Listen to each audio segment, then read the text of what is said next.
arts and advertising history. Estelle Harris is another familiar commercial face. You may have seen her recently as Grace, the SOS lady, or any one of a dozen other parts she plays in commercials that are running right now. Michael Vale has combined stage and movie acting with about 700 appearances on camera in commercials over the past 18 years. Right now, among other things, he's the Dunkin' Donuts man, and to TV commercial watchers in the Midwest and on the East Coast, he'll be recognized as Sam Breakstone, the dairy products man, whose commercials always end like this. I'm waiting!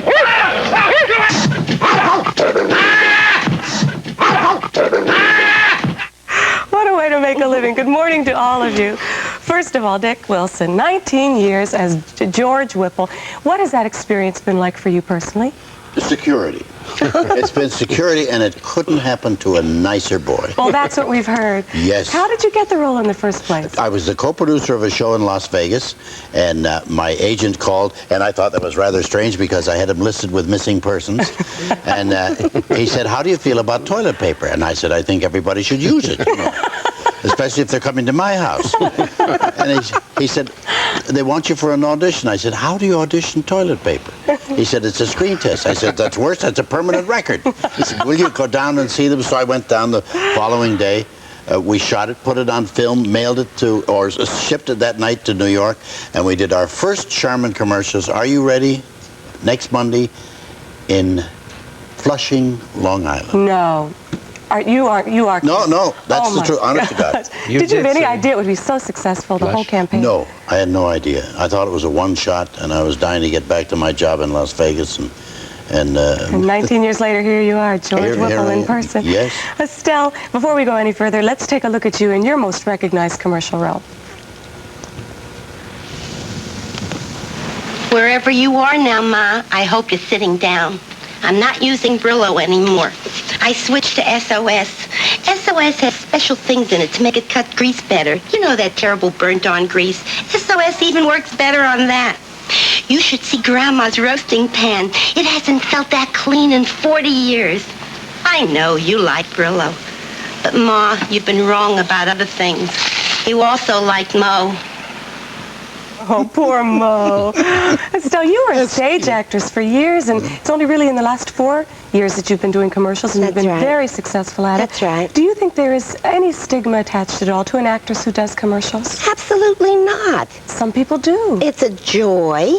I think people enjoy commercials more nowadays than a lot of television programs. Is that wrong to say? No. Certainly a lot of care goes into the making of it. You tell them what we don't like, what you said about being a certain... Right. We don't like being called commercial actors and actresses because most of the actors and actresses who do commercials well are exactly that, actresses and actors.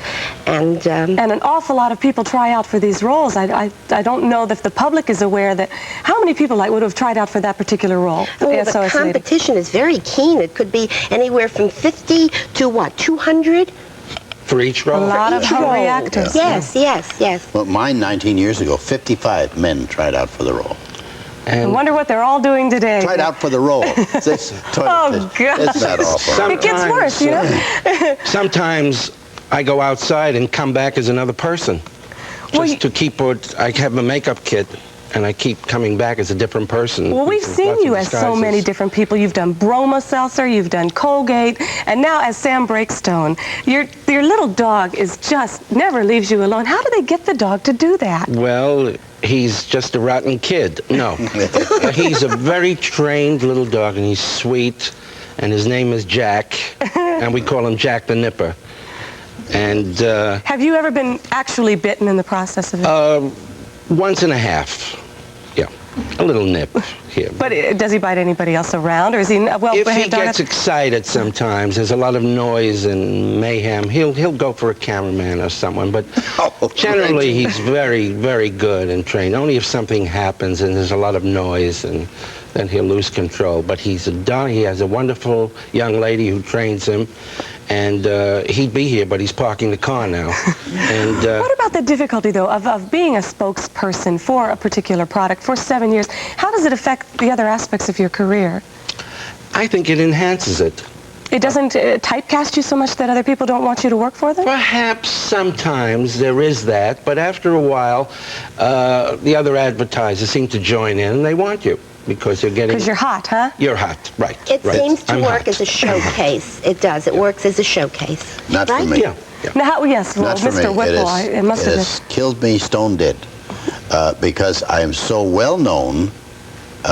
In fact, I had a contest a few years ago when Jimmy Carter was the president to see how many people, fourth graders, knew Mr. Whipple, how many knew Jimmy Carter. 69% of them knew Mr. Whipple, 22 knew Jimmy Carter, and I said, if there's more people know who's in the back house than in the White House, we're really in trouble. down the toity, as That's they say. it. But, you see, this is what they think. We've They look got at to me and they break. say, oh. I'm sorry. Thank you all so much for being with us this morning. Come back when you have some new commercials to show Okay. us. We'll do it. Pleasure. Thank you. Thank you. Thanks Thank again. We'll be back right after this from Canon Cameras.